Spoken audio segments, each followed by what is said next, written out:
ဒီပရွက်စိတ်လေးတွေကိုခဏကြည့်ပါဦးသူတို့တည်နေတာသူတို့ကိုထက်ဆဲဆလေးတဲ့အစာလေးတကောင်မှဘေးဖယ်မရက်ဘူးတကောင်မှငါမမြင်လိုက်ဘူးလို့ဟန်မဆောင်ဘူးလေးလို့ရိုင်သွားရင်ဘေးကနှစ်ကောင်ပြေးပြီးကူတယ်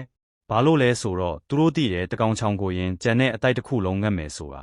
တချို့လူတွေကြတော့အဲ့လိုမဟုတ်ဘူးကိုတက်တာရင်ပြီးရောဆိုရဲစိတ်မျိုးထားတတ်ကြတယ်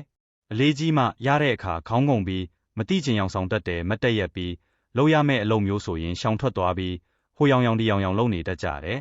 အလုပ်ပြီးလို့အခန်းပြန်ရောက်တဲ့အခါကျတော့တယောက်ကထမင်းအိုးတယ်ဟင်းချက်ချွေးတွေနဲ့ရှုပ်နေတဲ့အချိန်နောက်တယောက်ကကတင်ပေါ်လဲဖုံးကြည့်ရှောင်ထွက်သွားတာမျိုးလုပ်တတ်ကြတယ်လုပ်ပေးနေရတဲ့လူကပါးဆက်ကဘာမှမပြောပေမဲ့စိတ်ထဲကဘယ်ကျင်နဲ့ကြမလဲပြောလိုက်ရင်စိတ်ဆိုးမှဆိုးလို့ဆိုပြီးမျိုးသိပ်ထားတယ်အဲ့ဒီအချိန်မှာအချောင်ကိုရဲ့လူကနားလည်မှုကိုမှားယွင်းစွာအသုံးချတယ်သူမပြောဘူးဆိုတော့ဖြစ်တယ်ထင်တယ်လို့တွေးပြီးနောက်တစ်ခါလဲထပ်ရှောင်တယ်တကယ်တော့မင်းမကူတဲ့အလုပ်ကပျောက်မသွားဘူးမင်းရှောင်တဲ့ဝင်ကတခြားတစ်ယောက်ရဲ့ခါးပေါ်ရောက်သွားတယ်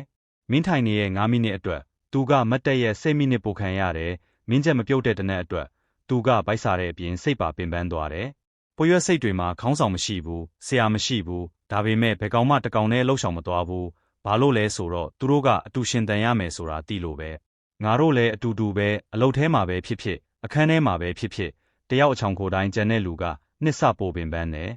ဒါကြောင့်နောက်တစ်ခါပစ္စည်းလေးဖို့လိုလာရင်မတ်တက်ရက်ဖို့လိုလာရင်ထမင်းအိုးဆူလာရင်ခေါင်းမလွဲပါနဲ့ဝင်ကူလိုက်ပါလက်တစ်ဖက်ကူလိုက်တာနဲ့မင်းဘေးကလူရဲ့ပင်ပန်းမှုကိုထက်ဝက်လျှော့ပေးလိုက်တာပဲ